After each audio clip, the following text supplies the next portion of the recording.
Pues ya estamos en nuestra segunda parte, estamos en el momento de la opinión aquí en el Vértice. Saludando ya a quien me acompaña o a quienes me acompañan en la mesa. Luis Amador, muy buenas noches y bienvenido. Buenas noches. A esta nueva temporada. Pues nada, muchísimas gracias por contar conmigo y aquí estamos. Pues espero tenerte en más de una ocasión.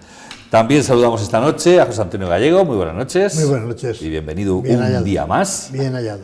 Y también se incorpora a esta nueva temporada José María García Bahillo. ¿Qué tal? Buenas noches. Buenas noches. Un placer, como siempre, estar aquí. Te veo bien. Gracias. Yo también. Bueno, luego me contarás cosas que tienes tú, que has venido con información privilegiada de una reunión que hay precisamente luego, una vez que termine el programa, creo que tenéis una reunión importante y demás, pues eso, que luego nos lo cuentas. Bueno, pues vamos a comenzar por algún lado. Hace un momento teníamos al concejal de Economía y Hacienda, Juan Francisco Martínez Carrasco, que bueno, pues ya nos adelantaba y nos comentaba las ordenanzas que van a ser aprobadas en el próximo pleno municipal, el del próximo lunes. Y hay una frase que ha utilizado muchas veces Juan Francisco, una expresión, que es aquello del ayuntamiento con las paredes de cristal, es decir, la transparencia, ¿no? La transparencia se entiende perfectamente y muy gráficamente cuando se dice eso, un ayuntamiento con las paredes de cristal. Esto viene al hilo de que, hay una noticia en la que dice que la alcaldesa de Águilas ha participado en el primer Summit Nacional sobre Gobierno Abierto y Transparencia. A mí me gustaría, lo primero, preguntaros a alguno de vosotros si sabe lo que es un Summit. Summit, escrito S-U-M-M-I-T, acabado en T de Tarragona. Bueno, no sé muy bien esto del Summit qué es, pero bueno, lo cierto y verdad es que Mari Carmen Moreno, la alcaldesa de Águilas, ha estado participando en este Summit sobre Gobierno Abierto y Transparencia, y bueno, pues la primera edil aguileña ha sido una de las ponentes invitadas a la mesa, los alcaldes y alcaldesas de la transparencia en España, diciendo que ha descrito ella, la propia alcaldesa, ante el público asistente, el recorrido realizado por el Ayuntamiento de Águilas para, en apenas un año, pues convertirse en el municipio más transparente de la región de Murcia. También indica que cumple el municipio aguileño 135 de los 153 indicadores de transparencia. Y bueno, pues esto es interesante. A ver, comentarios al respecto sobre la transparencia de los ayuntamientos, teniendo en cuenta además que en la mesa tenemos un exalcalde. Pues la asignatura pendiente de la transición democrática ha sido la participación ciudadana en las tareas de gobierno, y las tareas de gobierno más cercanas al ciudadano son las tareas de gobierno municipales. Desde tiempo inmemorial, del principio de la democracia, los años 80 y tal, se hablaba de participación ciudadana, de mecanismos por los cuales los ciudadanos podían intervenir en las gestiones municipales. Hubo ayuntamientos en que pusieron en marcha unos reglamentos de participación en los plenos, con voz pero sin voto. Y bueno, y luego pues la función que tenían las asociaciones de vecinos, fundamentalmente, que eran pues eso, una ayuda, por decirlo así, a que los ayuntamientos contaran con los vecinos para sus inversiones y la gestión del día a día. Eso pues a veces es difícil el llevarlo a la práctica, porque en los ayuntamientos, además de esa participación de los grupos organizados de la ciudadanía, están los grupos elegidos por los ciudadanos, es decir, los partidos políticos en las listas municipales, y hay que compaginar todas esas cosas. Y ahí eso se quedó, en algunos ayuntamientos ha funcionado medio bien, pero en otros ayuntamientos pues las cosas no han ido como era, porque ese tipo de labor de participación ciudadana lleva consigo mucho tiempo, y a veces es aburrido, y lo digo entre comillas, lo de aburrido, y cuesta trabajo, pues eso, el soportar, también dicho entre comillas, muchas reuniones, muchas sesiones de convencimiento, muchas explicaciones que a veces se dice, pues esto no sirve para nada, aquí hay que hacer las cosas porque hay que hacerlas y ya está. Yo lo tengo muy claro porque mis técnicos me han dicho, o yo lo sé, y ya está, ¿no? Y eso es funcionar, se decía en mis tiempos, a modo de cómo funcionan las empresas. Si el jefe y su consejo de administración dice que esto es para adelante, pues para adelante, no hay por qué darle participación a los demás, porque los demás ya sería cogestión o no sé cuántas cosas.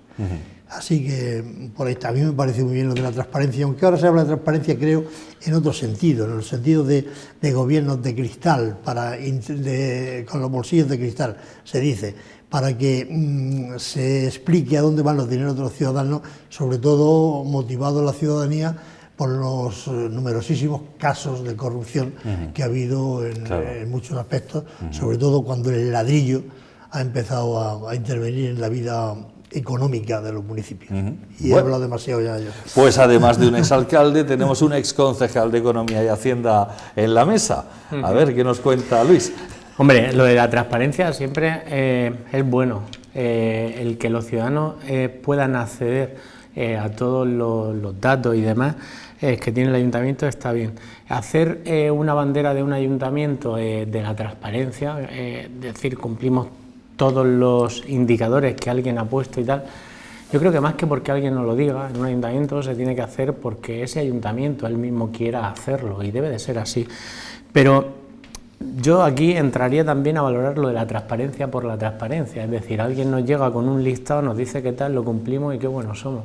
Creo que no solo tiene que ser eso, se tiene que ir un poco más allá, es decir, todos esos datos, todo esto que se pone en las web municipales, que está muy bien, que se está haciendo muy bien, que nuestro ayuntamiento de Lorca también lo están haciendo genial y tal, pero todos esos datos, aparte de eso, deben de ser datos que sean legibles para todo el mundo, es decir, que todo el mundo sea capaz de leerlos, de verlos, de interpretarlos, no utilizar jergas técnicas de cada una de las concejalías y demás. Y luego los datos por sí solos tampoco dicen nada. Dentro de esa transparencia, para mí, aparte de todo, que ya digo que no es porque alguien nos lo imponga, sino que debe de ser porque nosotros mismos queremos hacerlo así, dentro de esa transparencia se deberían de incluir los objetivos que un gobierno tiene, todos los datos de lo que se está haciendo y luego unas pequeñas líneas de valoración para que los ciudadanos ellos mismos puedan tener su propio juicio de valor sobre ese tema. Ya digo, me parece muy bien la transparencia, cuanto más mejor, pero una transparencia que sea entendible por los ciudadanos y una transparencia que ayude a valorar los objetivos del gobierno a todo el mundo. Si no, la transparencia por sí sola o la transparencia por cumplir una serie de indicadores que alguien está haciendo, creo que para mí personalmente, como ciudadano de cualquier ciudad, pues carecería de valor, pero bueno, está bien todo lo que se ande en eso, bienvenido sea, y cuanto más se ande y se profundice para que todo el mundo, ya digo, lo entienda y pueda valorar, pues muchísimo mejor, pero que ojalá y se siga en esa línea en todos los municipios. Bueno, pues como es un lujo de invitados los que tengo en la mesa, también tenemos a un empresario, José María, cuéntanos.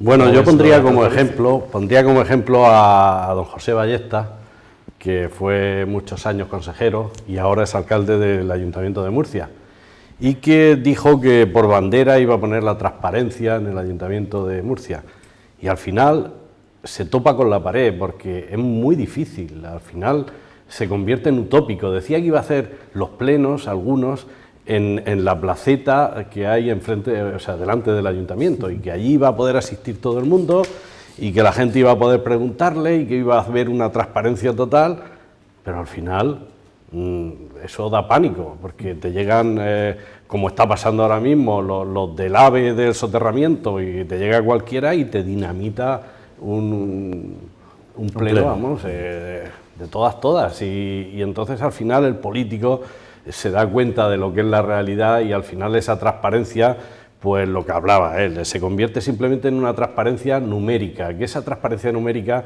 no dice nada. Si no hay alguien que lo explique y diga eso, cómo se llega a esos números, no vale para nada. A mí que me digan, mira, por aquí han entrado 10 y por aquí han salido otros 10. Bueno, pero ¿cómo han entrado y cómo han salido? Yo pienso que al final se chocan y contra una pared, y todos esos objetivos que hablan y tal, al final no son tales, se queda en la mitad. Bueno, pues así. Yo, si me permite, claro. al hilo de lo que decía Luis y José María, ¿Hay quien entienda el recibo del agua? Es una buena pregunta. No ya digamos los recibos de Iberdrola Sí, o los de la luz, ¿no? también. Pero bueno, hay quien lo entienda, pues bueno, eso al hilo de lo que decías tú, que había alguien que tendría que explicar lo que son las cosas, porque si no el ciudadano se pierde en ese mare magnum administrativo burocrático y no sirve para nada que se hable de transparencia. Sí, sí, pues desde luego que sí. Quizá en esas pequeñas cosas, si se notase un poco más la transparencia, facturas, recibos, cosas que llegasen mucho más legible, entendible para los ciudadanos, si empezásemos más por ahí, también en el otro sentido, pero por ahí también, seguro que el ciudadano lo agradecería muchísimo más.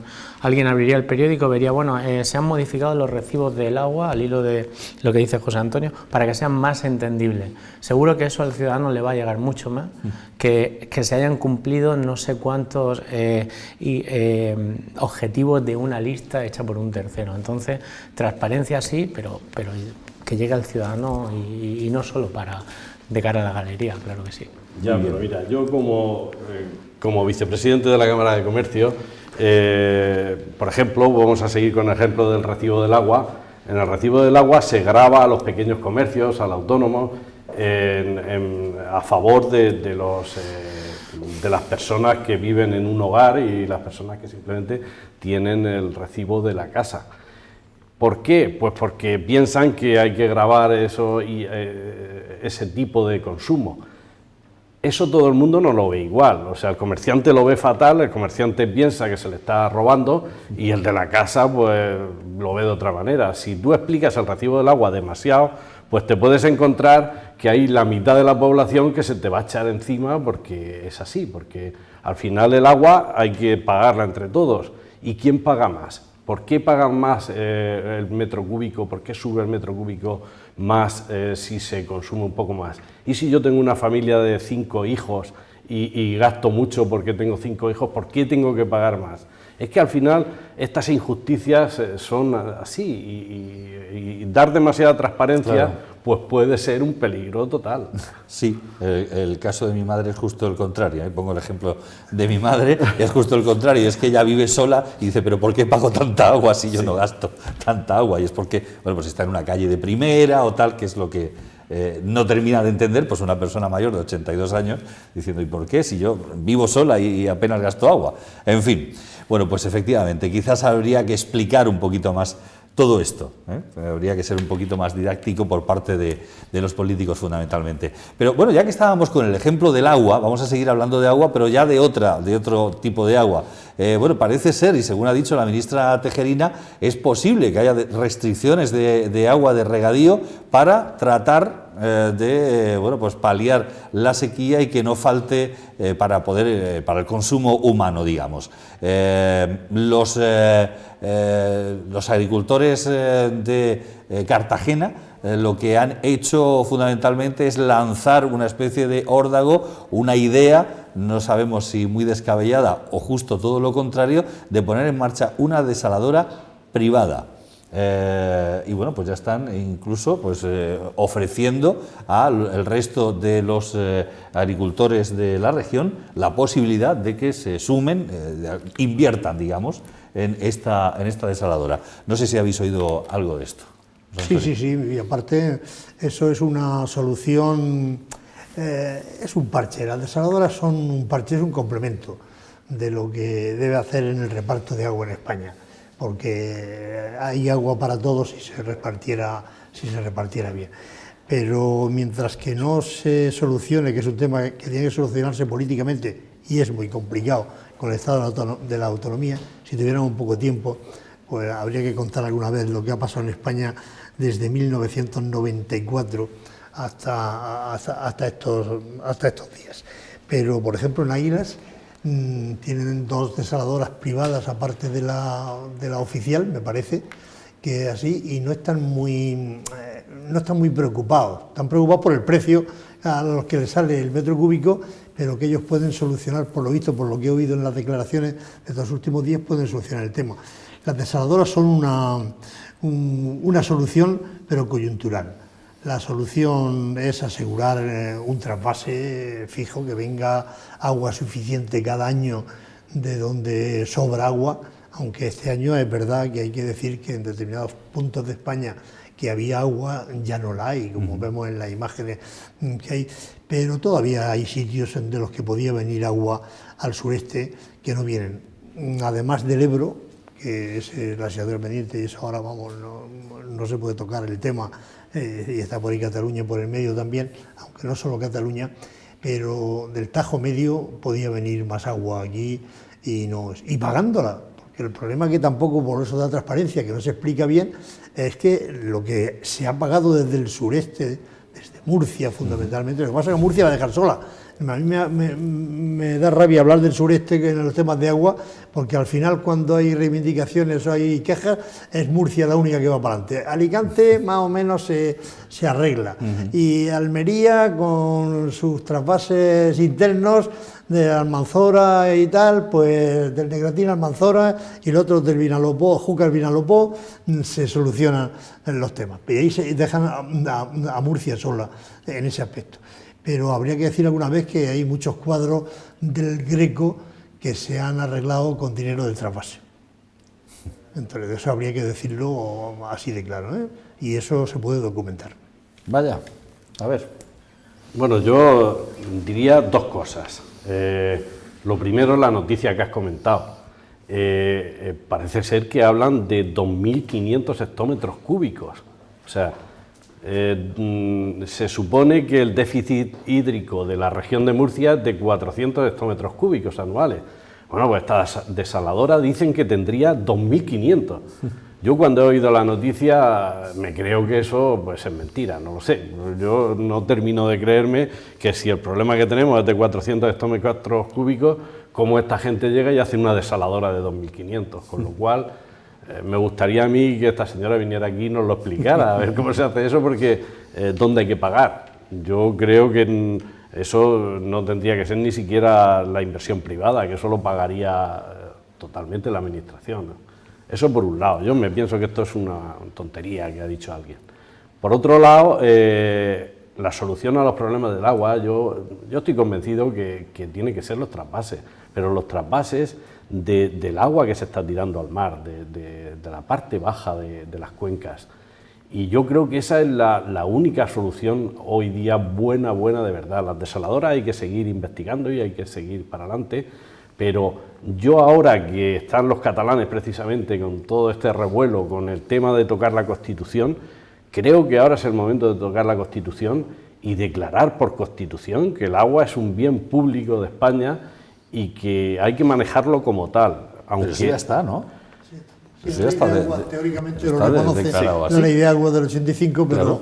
pero clarificarlo no se cumple. más y establecer un reglamento que un poco ahonde en este tema y que cojamos todas las administraciones regionales de toda España y nos pongamos de acuerdo a ver cómo se hace eso, sin dañar a nadie. O sea, vamos a sentarnos en una mesa y vamos a reformar la Constitución y vamos a hacer un reglamento y a decir, vamos a sacar agua de aquí, que a ti no te estoy entorpeciendo, no te estoy fastidiando, y a ti te voy a dar unas infraestructuras a cambio, y no sé, y crear el banco del agua también, en fin. Pero es que, fíjate, abundando en eso que dices, se me está ocurriendo así un poco sobre la marcha, y ahora enseguida te doy la palabra a Luis, estamos en una Unión Europea, es decir, estamos pensando en el arco mediterráneo, en esas comunicaciones a través de aves, a través de trenes, a través de etcétera, etcétera, ¿no?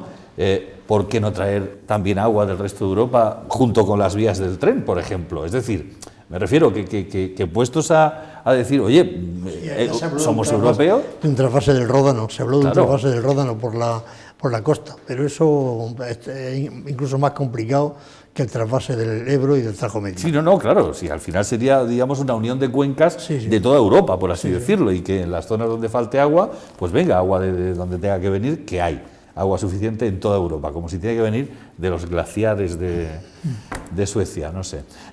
A ver, Luis. No, bueno, con respecto a ese tema, el déficit hídrico en el sur de España existe, está, pero a nivel nacional no es tanto. Ahora mismo sí, en este año de sequía en el que estamos, comparable según algunos expertos, con el año 95, donde hubo cortes en grandes ciudades por las noches, de 12 de la noche a 8 de la mañana incluso, para el agua doméstica y demás.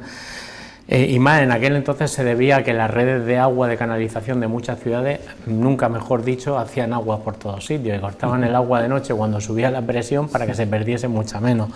Pero es decir, eso, estamos en un año de sequía comparable con el 95 y el agua para el regadío se puede obtener, bajo mi criterio, de 3 formas, es decir, el agua en superficie, el agua soterrada y el agua desalada. Está claro que el agua en superficie debe ser el sistema que se use para regar siempre, pero existen 2 medios, a mi juicio, de emergencia, que pueden ser el agua desalada, pero nunca nos olvidemos tampoco de el agua subterránea. ¿Cuánta agua subterránea se vierte al mar anualmente? ¿Cómo están los embalses de agua soterrada de España? Que se tienen datos y se sabe que están muy elevados y por ahí se pierde muchísima agua. Entonces, un plan hidrográfico que tenga en cuenta no solo el agua en superficie, no solo las desaladoras, sino también el agua soterrada, que ya en su día se hizo, hace años creo recordar, con el tema de los pozos de sequía, que en momentos se ponen en marcha y demás, pero quizá también habría que ver aquello de por qué no autorizar algunos pozos de sequía más si realmente existe agua soterrada y los embalses de agua soterrada tienen un buen nivel, ¿no? Y se suelen recuperar. Pero en fin, ya digo, lo del tema de crear desaladoras con unos costes muy elevados cuando lo que tenemos es agricultores que tienen que ser cada vez más competitivos para que el producto compita en mercados cada vez más internacionales, pues puede ser, pues eso, para tapar un parche, ¿no? Pero yo creo que como un input, o sea, una entrada normal de materia prima a ese coste, que es el agua para el agricultor, creo que no sería viable a medio y largo plazo, solo agua de desaladores. Pero en fin, pienso lo mismo, se tendría también que tratar de gestionar mejor y estudiar mucho más el agua que existe bajo superficie, que no es poca y que es muchísima, más incluso que la que hay en superficie soterrada, que va al mar, que la que existe en superficie. Pues una sugerencia más. Sí, José María. Decían que había una gran bolsa, la bolsa del Luchena. Esto parece ser que hubo unos técnicos, es que como hay tantos investigadores, tantos expertos, precisamente ahora viene Gil Olcina, va a estar por aquí esta semana y va a dar una conferencia sobre el tema y aparte se le va a dar un premio. Este hombre y muchos más han investigado y dicen que es verdad que hay una bolsa tremenda subterránea, pero ¿dónde está? Es que no sabemos dónde está, es muy difícil. Hay quien sabe dónde está, hay quien dice saber dónde está, ¿eh? Vamos, ¿Y qué pasa si la pinchas? O sea, también ese tema, no sé, a mí me da mucho miedo el tema de las aguas subterráneas porque no somos conscientes ni sabemos cuál es la repercusión a un medio plazo, no sabemos qué pasa si pincha y sacamos agua de más de estas bolsas, no sé. Claro. Hay controversia. ¿Qué consecuencias puede tener, no? Hay controversia sobre el tema de la existencia de mucha agua en el subsuelo. Hace poco ha salido en los medios de comunicación pues 2 opiniones opuestas. Unos que decían que había mucha agua, sobre todo por la zona de Moratalla y Caravaca y tal, y otros decían que no era para tanto, que había un agua suficiente, pero el problema es que nadie dice la verdad. Y hay muchos intereses creados en los temas del agua, incluso en las manifestaciones. Yo me acuerdo de los berrinches que tomaban en el 2008 o 2010, ahí cuando había esas manifestaciones por el agua, cuando veías a la cabeza de esas manifestaciones a muchos promotores urbanísticos, que estaban por otra. Y me acuerdo de una anécdota de un promotor urbanístico, cómo le rompía la pancarta a un agricultor de Molina de Segura, delante de mí, que decía la pancarta: 1 metro cúbico de agua salva un naranjo al año. Y entonces allí hubo una controversia de quítate de los naranjos y tal, lo que hace falta, no sé qué tal. Entonces el tema no dice todo el mundo la verdad y los expertos siempre hay que tomarlos con pinzas, porque algunos, desgraciadamente, no son científicos, sino que sirven intereses. Claro. Así que hay que ver. Esa es la cuestión. Hay que ir a la realidad. En fin, bueno, pues el tema del agua, que siempre es controvertido y, bueno, pues en cualquier caso siempre muy necesaria en nuestra tierra.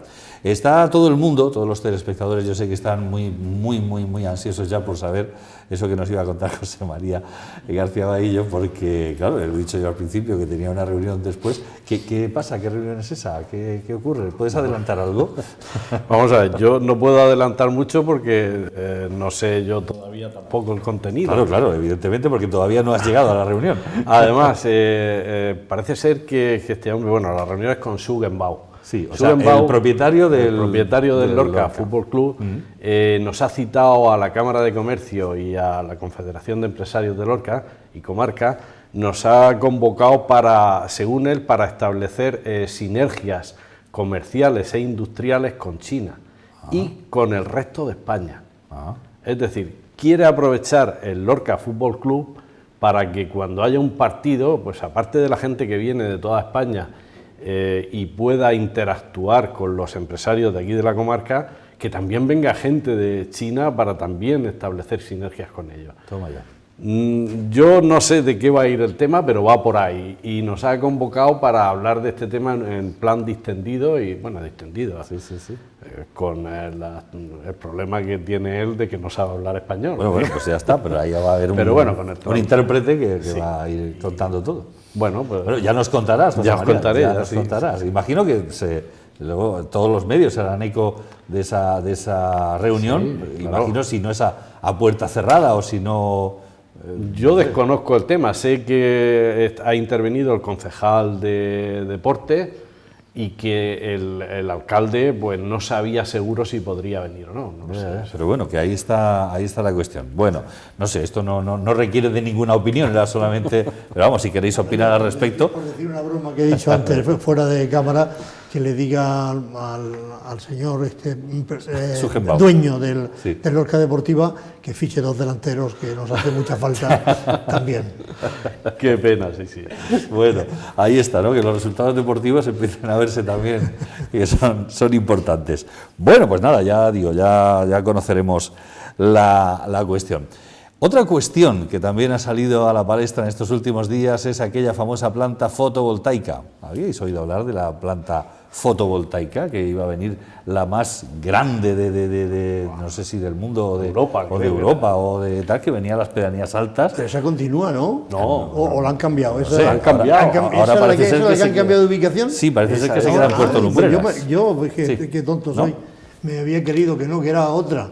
Porque, ¿qué es esa? Pues entonces, claro, el problema es otra, que tenía No sé, la de las pedanías del norte era que el trazado de la línea, que tenía muchas oposiciones en Totana, en Lorca, en Totana, Aledo, tenía ahí, bueno, Aledo está lleno de letreros, la línea de alta tensión y tal.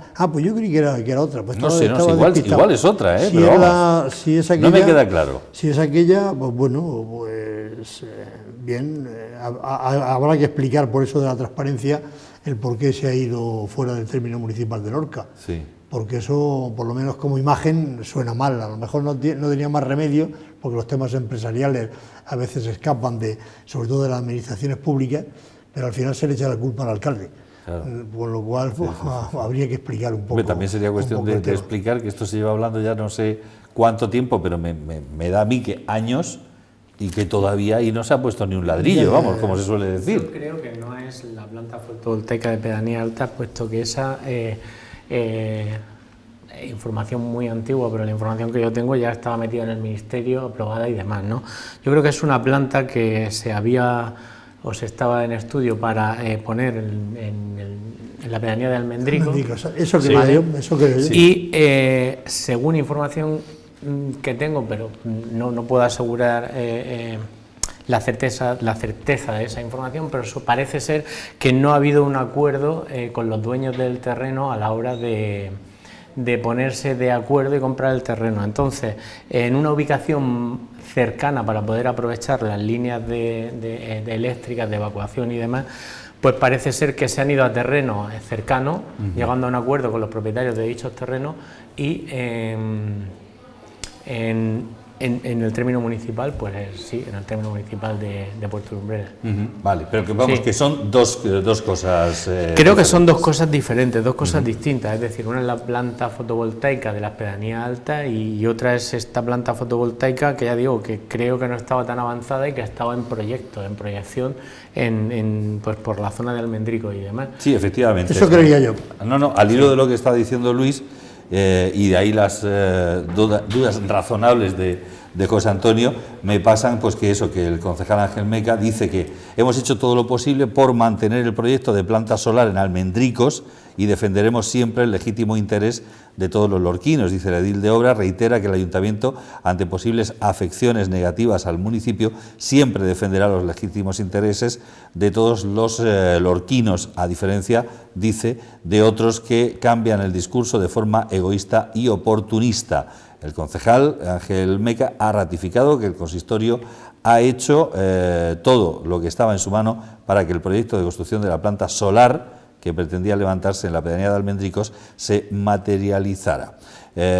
También ha explicado, dice, no nos gusta esta noticia, pero nadie puede dudar de que hemos hecho todo lo que hemos podido para hacer viable el proyecto. Finalmente, pues parece ser que sí se va hasta el municipio de Puerto Lumbreras. Pero al hilo de todo esto, yo creo que ha sido Izquierda Unida quienes han aprovechado también esta coyuntura de la planta solar para recordar la fotovoltaica de las pedanías altas y decir, bueno, ¿qué pasa con aquel proyecto que todavía no se sabe absolutamente nada? Digamos que por eso se han mezclado ahí un poco las dos cosas. Ya te digo, me extraña, a nivel municipal sí sé que las ordenanzas municipales están adaptadas tanto para las nuevas tecnologías como para este tipo de plantas fotovoltaicas para poder reducir los impuestos de todas aquellas que se quieran instalar. Entonces los proyectos, siempre y cuando el valor de los terrenos esté lo pueda asumir dicha inversión, creo que por problemas impositivos municipales y por el no... O sea, por falta de apoyo del municipio, del gobierno del municipio, creo que no va a ser, puesto que de hecho está demostrado. Y cualquier planta de este tipo no es solo la inversión y los puestos de trabajo que pueda generar directos, sino también indirectos. Pero ya te digo, este proyecto de Almendricos era un proyecto que estaba menos avanzado y en cuanto a la negociación con los propietarios de los terrenos, y creo que uno de las diferencias ha estado ahí, por eso ha sido el cambio de ubicación, tratando de guardar el mismo trazado de evacuación de la línea fotovoltaica. Bueno, en cualquier caso se nos queda aquí al ladico y si nosotros vamos a tener la fotovoltaica en nuestro municipio, pues está bien que en Puerto Lumbreras esté esta solar, ¿no? No es mala cosa. Bueno, ¿algo más que añadir al respecto? ¿O seguimos con más cuestiones? Antes de adentrarnos en otras cuestiones, también hay que recordar, José María, hoy vas a ser protagonista tú también, otra vez, porque para eso eres vicepresidente del Paso Morao y tiene mucho que ver con el Calvario. Sí. El Calvario que se va a rehabilitar, por fin, ¿no? Sí, bueno, es otra actuación para continuar con la mejora y el arreglo también del terremoto. El terremoto hizo mucho daño en la capilla central del Calvario y ya le toca porque para mí es uno de los sitios más bonitos y emblemáticos de Lorca. Es un paisaje... Además hay que explotarlo turísticamente, ¿no? Sí, la verdad es que está un poco apartado y un poco de las rutas y es el gran desconocido de Lorca. La gente no sube allí, a veces sube gente a hacer botellón y tal, que a veces hacen destrozos por allí, claro. Y entonces pues da un poco de miedo. Y como allí no se celebran actos religiosos ni nada de esto, pues la gente tampoco sube mucho por allí. Pero este año el Paso Morao le quiere dar un auge a toda la zona, porque es el 400 aniversario del Vía Crucis, de la instauración del Vía Crucis en la ciudad de Lorca, y entonces pues se quieren hacer unos actos especiales y se quiere hacer que hayan visitas continuas a lo que es el Calvario. Yo no sé cuándo está previsto empezar las obras, la verdad es que he oído la noticia, pero no tengo claro cuándo van a empezar, pero espero que no entorpezcan toda esta celebración del 400 aniversario del Vía Crucis. Hace ya 400 años que el franciscano Fray Alonso de Vargas vino a Lorca y midiendo los pasos que Jesucristo dio en el Calvario auténtico de Jerusalén en su muerte del Gólgota, pues los midió aquí en Lorca y de estación a estación hay los mismos pasos, o sea, que hay en el Gólgota.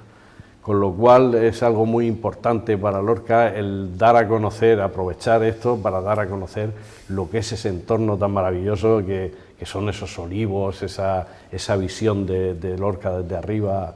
Creo que merece la pena este año participar en el proyecto. Muy bien, pues ya está. Era otra noticia que nos ha dado José María. Ya te digo que estás muy protagonista esta noche. Antes de adentrarnos ya en el tema catalán, porque evidentemente no podemos obviarlo, es algo que nos sigue preocupando a todos, también voy a recordaros, que seguramente os acordáis perfectamente, que hace 20 años que se puso en marcha el Cineclub Paradiso, el cineclub que hay en Lorca. 20 años han pasado ya. Madre mía, cómo pasa el tiempo. Bueno, y lo van a celebrar además poniendo la misma película que pusieron esa primera vez hace 20 años, que es La Buena Estrella, un título de una película que, bueno, pues que les ha venido muy bien, digamos que les ha dado suerte para que 20 años después continúen haciendo esa buena labor de pues favorecer a todo el que quiera acercarse a ver películas, digamos, fuera de lo que es el circuito comercial o de lo que son las películas más comerciales. José Antonio, ¿tú eres cinéfilo? No soy mucho, desgraciadamente no soy mucho, pero sí he seguido de cerca la labor del Cineclub y me parece importante porque la cultura cinematográfica forma parte de la vida de las personas.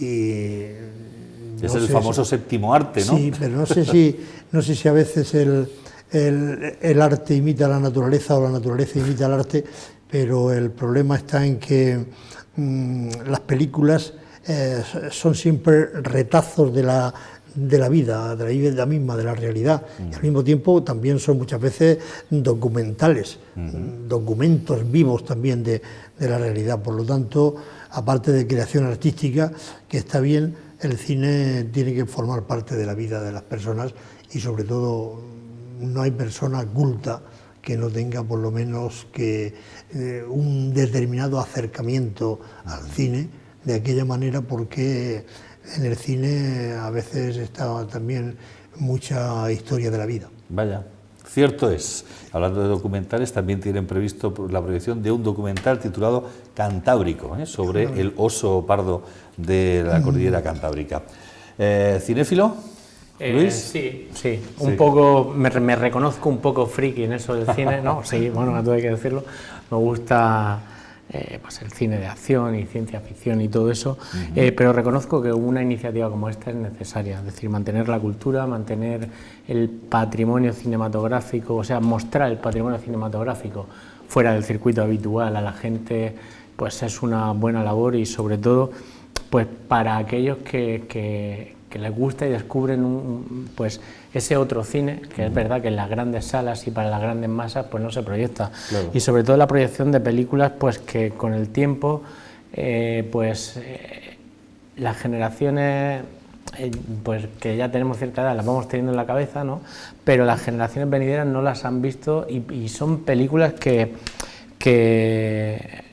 atraen, que están muy bien y que fuera de ese circuito pues sería prácticamente imposible verlas, al igual que documentales de los que estás hablando y demás. Es decir, creo que la labor es muy buena y que ojalá y siga otros 20 años más, claro que sí. Este año además incluyen una conferencia sobre una tesis, me parece que hace un profesor de la Universidad de Murcia sobre el cine de Steven Spielberg, que es digamos la figura más relevante cinematográficamente hablando del siglo pasado. ¿Tú eres cinéfilo, José María? Bueno, cada vez que puedo veo una película y además te voy a decir una cosa, me encanta ver cine de barrio, por ejemplo.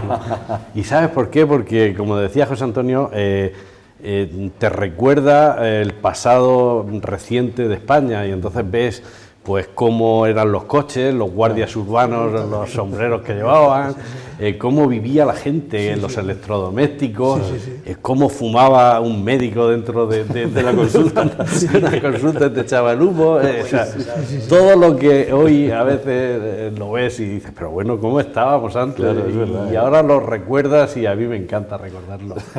y a veces veo y reveo las películas estas de cine de a mí me barrio, gusta. Pues está bien, 20 años ya que cumple el Cineclub Paradiso. Bueno, pues casi, hablaba antes José Antonio, de que, bueno, pues a veces la ficción supera la realidad, pero lo normal es que la realidad siempre supere la ficción, y en cualquier caso lo que está ocurriendo en nuestro país no es ficción. Lo que está ocurriendo con el tema catalán, desde luego no es ficción. Y yo la pregunta la haría, porque claro, el señor Puigdemont, el señor presidente de la Comunidad Autónoma Catalana, tiene mañana por la tarde para poder ir al Senado o el viernes por la mañana para poder ir al Senado. Lógicamente esto es especular, pero ¿qué creéis que va a hacer el señor Puigdemont? Ha dicho ya que no va. Ha dicho ya que no va. Han dicho no, que, pues yo estoy oyendo que sí va, porque incluso el pleno que tenía el coincidía, ¿no? Ahí lo tenían por la mañana, mañana jueves por la mañana, y lo han puesto por la tarde. Con lo cual, pues ya hay un obstáculo ya mañana, por lo visto ya no puede ir. Sí. Después ya veremos. De todas maneras, el tema de Cataluña se ha complicado de tal manera, pero no porque se haya complicado ahora por las relaciones con el gobierno actual, sino porque es una cosa que viene preparada ya mucho tiempo. Lo que pasa es que ha llegado ya al final y el muro que han puesto para que se lo salte España, que ellos no tienen que saltar sin ningún muro porque ellos son los que lo han puesto, pues ya está. Pero el problema es que nadie va a convencer, por lo que hablábamos antes de la transparencia y de decir la verdad y tal, nadie puede convencer ahora a generaciones de catalanes que llevan muchos años empapándose de que España nos roba, de que ahora son métodos franquistas, los pobres chicos ahora que les mandan unos panfletos diciendo que son métodos franquistas los del gobierno y no saben ya si Franco se murió hace no sé cuántos años. No saben ni quién es Franco, seguramente. Ni quién es, pero en fin, se repite como papagayo. Y el problema es grave, le va a venir mal a Cataluña, le va a venir mal a España, porque con eso juegan también. Están chantajeando, el que ellos dicen, no lo dicen muy fuerte todavía, pero ellos piensan que si la economía catalana va mal, le va a ir mal también a la economía española. Y eso no se va a saber hasta dentro de unos años si el tema va por estos derroteros. Pero luego no se está explicando algunas cuestiones que creo que deben de explicarse, y habría mucho que hablar, pero no quiero extenderme más que en un tema concreto. Se está hablando del corredor mediterráneo. El corredor mediterráneo, a lo mejor hay que darle la razón a quien pensó que el corredor mediterráneo tiene que ir por Madrid. Porque el problema es que ahora cómo se hace lo del corredor mediterráneo y algunas otras cosas más, ¿no? Pero eso, hasta que no pase un poco de tiempo, no se va a explicar. Y termino diciendo que la aplicación del artículo 155 es materialmente imposible ahora mismo, en estos momentos. Es materialmente imposible. No ahora abundamos en esa cuestión. Entonces, así, primera pincelada sobre lo de Cataluña y bueno, sobre esa negativa a priori del señor Puigdemont a asistir al Senado. Bueno, yo lo último que he leído es que a lo mejor sí asistía, que empezaba el Parlamento a abrir la sesión mañana por la mañana y entonces Puigdemont se escapaba al mediodía e iba a Madrid a la comisión que tiene el Senado, o sea, no al Pleno, sino solo a la comisión, y entonces estaba allí y se volvía a Barcelona para seguir en el Parlamento y que según lo que hablara en el Senado, pues hablaba allí después en el Parlamento, bueno, un culebrón que esto yo creo que tendríamos que decir basta ya y yo veo bien que, como ha dicho el Partido Popular, que tiene que convocar elecciones si quiere, que yo lo veo una tontería ya porque él ha demostrado quién es, pero por otro lado debe demostrar respeto a las leyes españolas. Entonces que ahora diga que va a convocar y que va a ser bueno cuando ha demostrado todo lo contrario, ha demostrado un desprecio total a la legislación española y a no querer pertenecer a España, yo lo veo un sinsentido. Sobre lo que dice José Antonio de no aplicar el 155, pero si es que el 155 aplicarlo es todo, o sea, te deja las manos abiertas para hacer todo. Yo pienso que sí. Ahora en cualquier caso abundamos sobre el 155. A ver, Luis. Bueno, con respecto a este tema, lo que parece mentira, o bueno, creo que lo hacen así porque a ellos les viene bien, es que este señor es presidente de Cataluña, y esa legitimidad que tiene como presidente, como primera ley se la da la Constitución española. Entonces la utiliza para aquello que le interesa y la desecha para aquello que también le interesa. Es decir, soy presidente elegido legítimamente en base a las leyes españolas, pero no reconozco dichas leyes para Cataluña. Con lo cual es una contradicción. Claro, absoluta, pero es que es kafkiano, es decir, ya te digo, es decir, no reconozco la Constitución española, pero sí la reconozco para aquello que me interesa, que es ser presidente de Cataluña, para aquello que a mí, pues bueno, ahora en este caso para el tema de la independencia.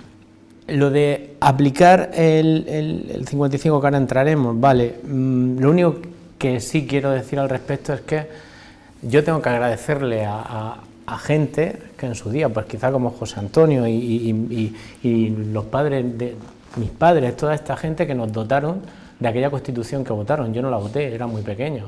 Ellos la votaron, la aprobaron. Fue una buena cosa. 40 años después hemos visto que ha habido crecimiento económico, que ha habido libertad y demás. Es decir, entonces, aquello que ha soportado la libertad, estos 40 años de todos los españoles, aquello que ha soportado el crecimiento económico en estos 40 años de toda España, que alguien trate de atentar contra eso, sin estudiar cómo modificarlo, cómo hacerlo, cómo arreglarlo, cómo adaptarlo, sino simplemente atento contra ello y ya está.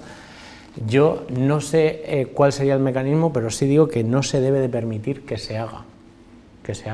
Y más que nada, dos cosas. Una, porque se ha demostrado que ha sido eficaz para la sociedad española, y otra, por respeto a aquellos que nos dotaron de esa Carta Magna que ha sido fundamental, pues, para los últimos 40 años de historia de España, y creo que no se puede atentar contra ella.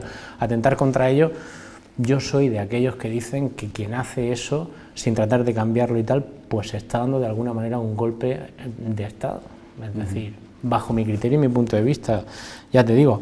Por lo tanto, que este señor quiera ahora dialogar en igualdad de condiciones con el gobierno de España, que quiera tal, que venga de víctima, realmente ¿hasta dónde? Porque hay una cosa clara, hace poco daban todo porque hubiese un referéndum por votar, parece que no se les dejaba votar, y ahora se propone la votación y parece que poco menos que no se quiere. Ahora, vamos a ver, si se propone unas elecciones en Cataluña bajo el paraguas de la legislación española o bajo el paraguas de las leyes que ellos establecen, porque ahora creo que el problema está en que si va a ser Puigdemont el que diga que va a haber elecciones en Cataluña bajo el paraguas de las leyes últimas que ellos se han inventado, o va a ser el gobierno de España el que establezca que haya elecciones allí en menos de 6 meses. Yo creo que las máximas garantías estarían bajo el paraguas de la legislación española. Y aquí cualquier cosa que se haga debería de ser como cuando se hizo la Constitución o los pactos de la Moncloa en su día, o todas aquellas cosas que han cambiado y han sido buenas para la evolución de España.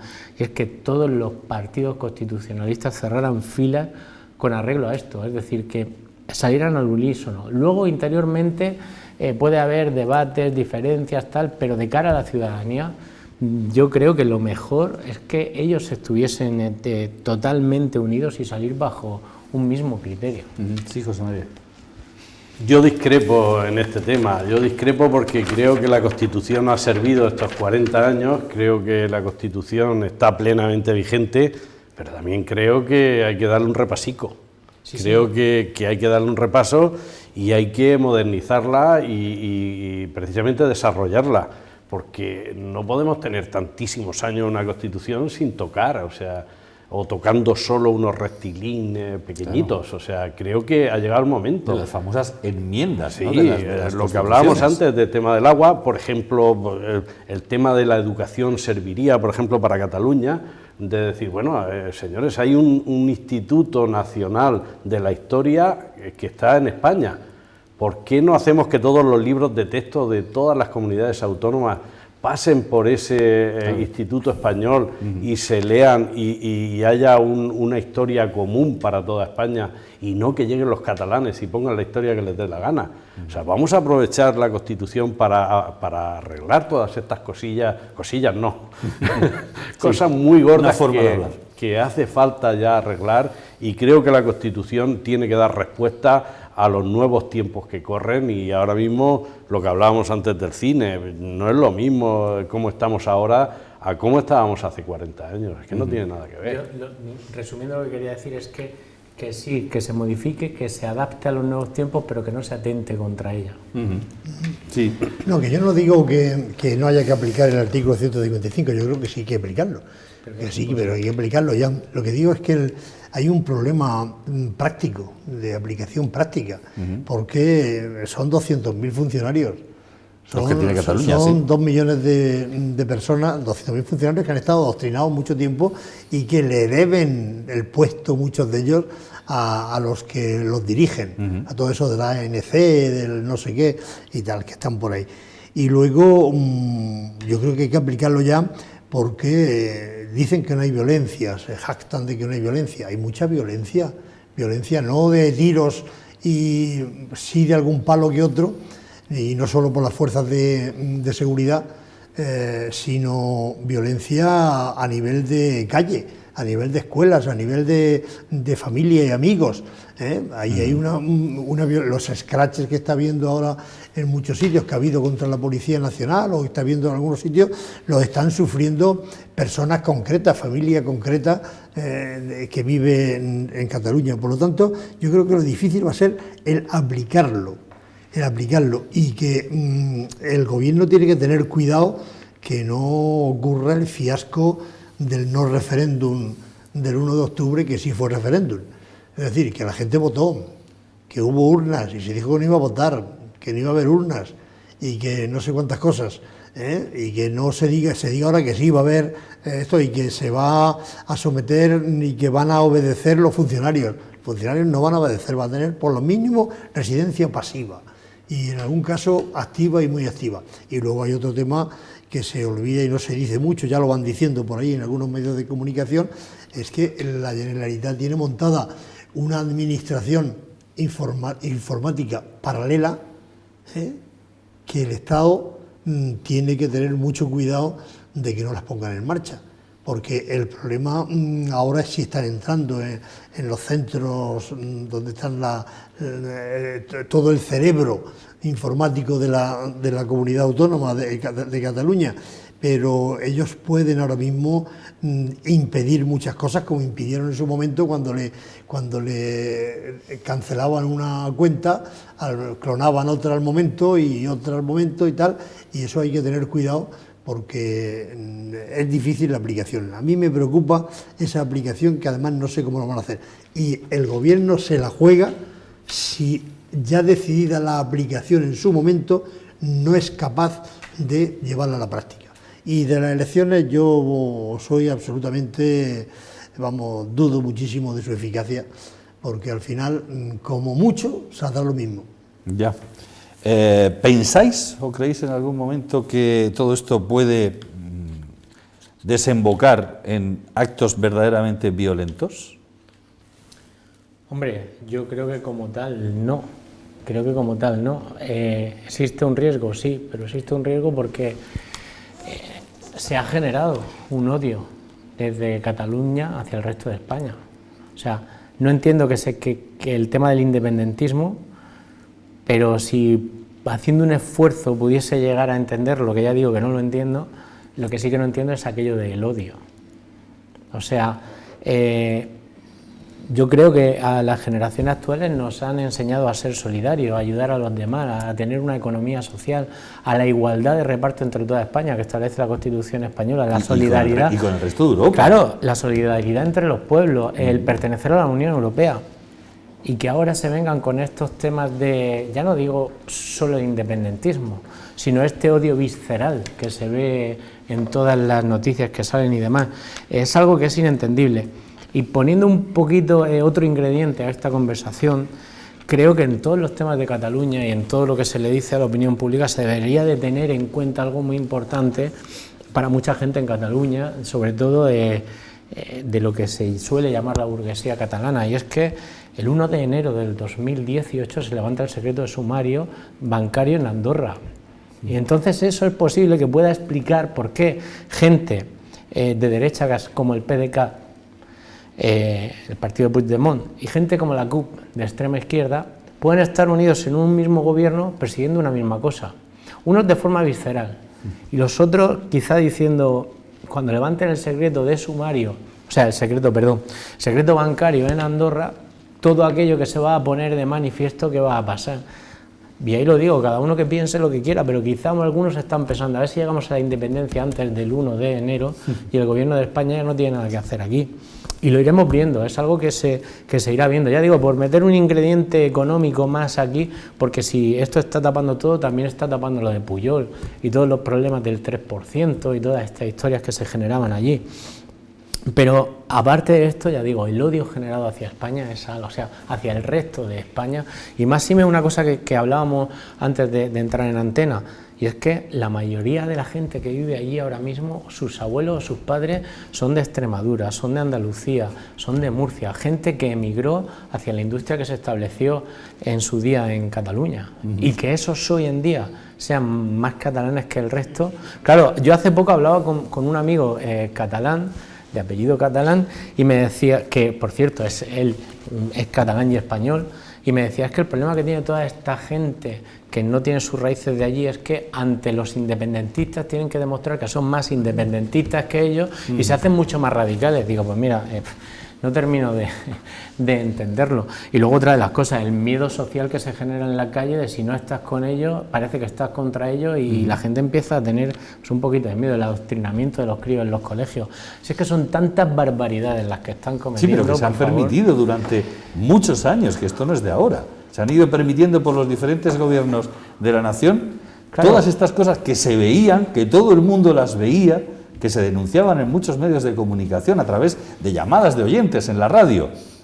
Oye, que mi hijo he venido aquí, me han enviado a Cataluña destinado y a mi hijo le obligan a hablar en catalán, cuando aquí voy a estar un año y después me voy a ir a otro sitio. ¿Por qué tiene que aprender el catalán si solamente voy a estar un año y me voy a ir? Bueno, pues porque era obligatorio. Pero se ha permitido, Jorge, tiene razón, pero no solo por los políticos, y la justicia, la aplicación de las normas españolas, el actuar desde la Fiscalía de oficio ante ciertas cosas durante todos estos años tampoco se ha hecho. Quiero decir que al final es aquello de entre todos la mataron y ella sola se murió, ¿no? Es decir, cada parte, cada estamento del Estado tiene su parte de culpa, pero de alguna manera hay que actuar. Y ya digo, no solo desde el ámbito político, también desde el ámbito de la justicia y aplicando pues la ley que para eso la tenemos. Y yo, aunque creo que se debe de aplicar el 155, sí estoy con José Antonio en la dificultad que tiene, ¿eh? Imagínate... Mucha. Y luego imagínate otra, funcionarios que tienen el cargo porque lo han jurado o prometido con lealtad al rey, para algunos el jefe del Estado, pero para mí el rey, y con lealtad a la Constitución española, que se opongan a las leyes españolas, pero para llenarse el bolsillo cada final de mes sí soy funcionario. Es que es algo, ya digo, es kafkiano totalmente, es una controversia que es que... ¿Algo que añadir, José María? Yo añadiría un tema, os voy a dar una información que he comentado esta semana, hoy voy de primicia. Vaya. Mi hijo, no sé si lo sabes, es ingeniero del Estado, trabaja en Madrid, está en el Ministerio de Administraciones Públicas y están preparándose a conciencia. O sea, se están preparando para absorber las funciones del funcionariado catalán. O sea, que no van a empezar ahora, que ya se están preparando. Y mi hijo es ingeniero informático y ya están viendo a ver el tema, cómo cogen el toro, y porque el tema va a ser muy complicado. Un poco andando en lo que le preguntabas a él, yo te respondería, violencia sí, no, yo creo que va a haber violencia. Creo que va a haber, desgraciadamente va a haber violencia porque a esta gente radical no se le calla con un caramelico, va a haber que explicarle las cosas muy claramente y se van a resistir. Claro, es que al final, por lo que decía Luis, al final aquí ocurra lo que ocurra, va a haber ganadores y perdedores. Es decir, y los perdedores lo van a llevar fatal. O sea, en cualquier caso, el que pierda en toda esta historia lo va a llevar muy mal. Y encima, como te decía antes, con el añadido del odio generado. Claro. Que eso es lo Claro, es que peor ese odio, de todo habiendo esto. perdido además, o sea, si pierden, que son ellos los que estamos deseando todos Claro. que pierdan de alguna manera, ¿no?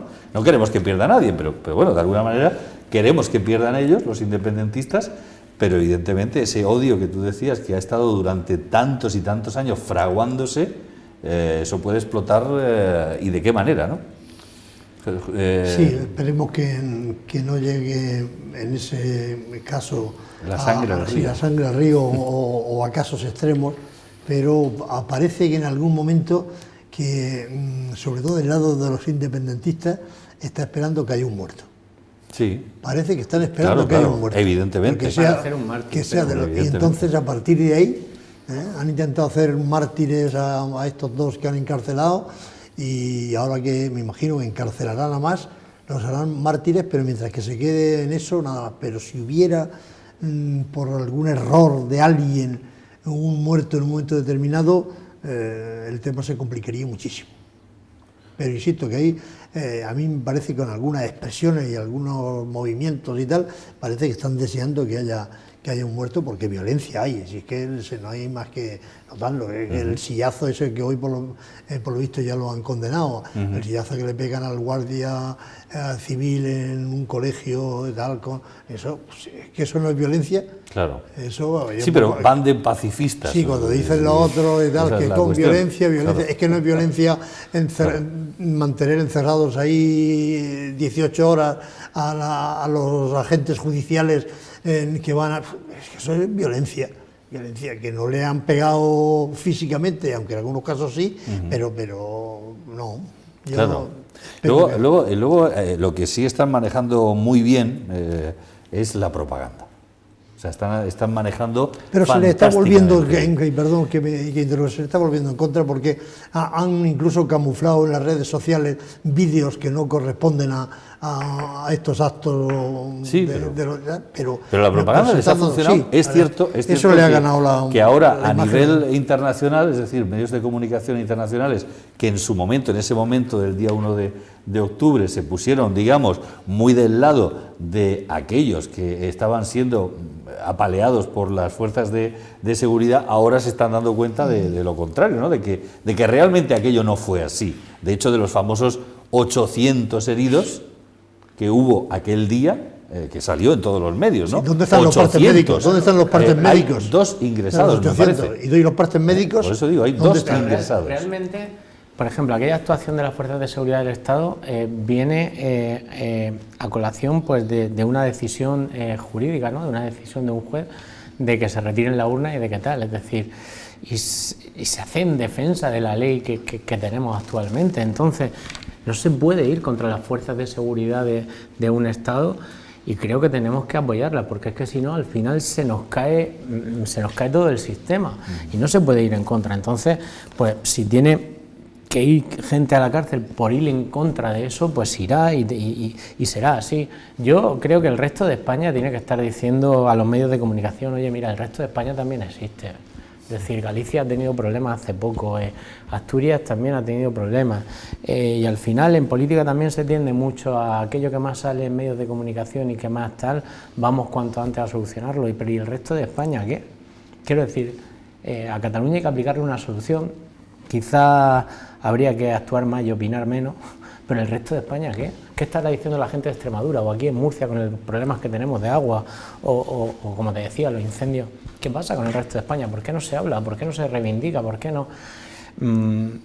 Yo creo que el resto de España empieza también a estar ya un poco harta de esta historia, de decir, oye, que los demás también existimos, aquello de Teruel también existe, pues el resto de España también existe. O sea, llega un momento en que pues eso, pues mira que sí, que esto está muy bien, tú has montado el follón, pues ahora vamos a intentar resolverlo de la mejor forma posible, pero que el resto también estamos aquí. Pues sí. Bueno, que hemos llegado al final, ¿algo más que apuntar? A mí me gustaría añadir que al hilo de lo que has dicho, que el tema de la publicidad, la TV3 es absolutamente necesario cambiarle el rumbo. O sea, pienso que la TV3 es el veneno que tienen los catalanes encima. O sea, están dando una información sesgada y totalmente subjetiva a todo este problema. Y yo creo que es el cáncer más grande que hay ahora mismo dentro de Cataluña. Hay que intervenir inmediatamente. Claro, lo que queda demostrado es que la mitad de la población de los catalanes que viven allí, o de los que viven allí, no la veían, porque los convencidos son, parece ser ese 50% que a lo mejor eran fieles a esa televisión, y no solamente a la televisión, sino también a la radio paralela y demás. José Antonio, ¿algo más que añadir? No, en principio esperemos acontecimientos a ver que qué esta pasa. semana yo creo que se van a clarificar bastante las cosas. Bueno, pues confiemos en que para bueno. Está bien. Eso es, José Antonio, José María, Luis, muchísimas gracias por haber estado aquí esta noche. A todos ustedes también, gracias por la atención que nos han prestado. Espero que pues hayan entretenido con las opiniones de nuestros invitados y les emplazo a que la próxima semana nos vuelvan a ver aquí en el Vértice. Lo dicho, hasta la semana que viene, muy buenas noches.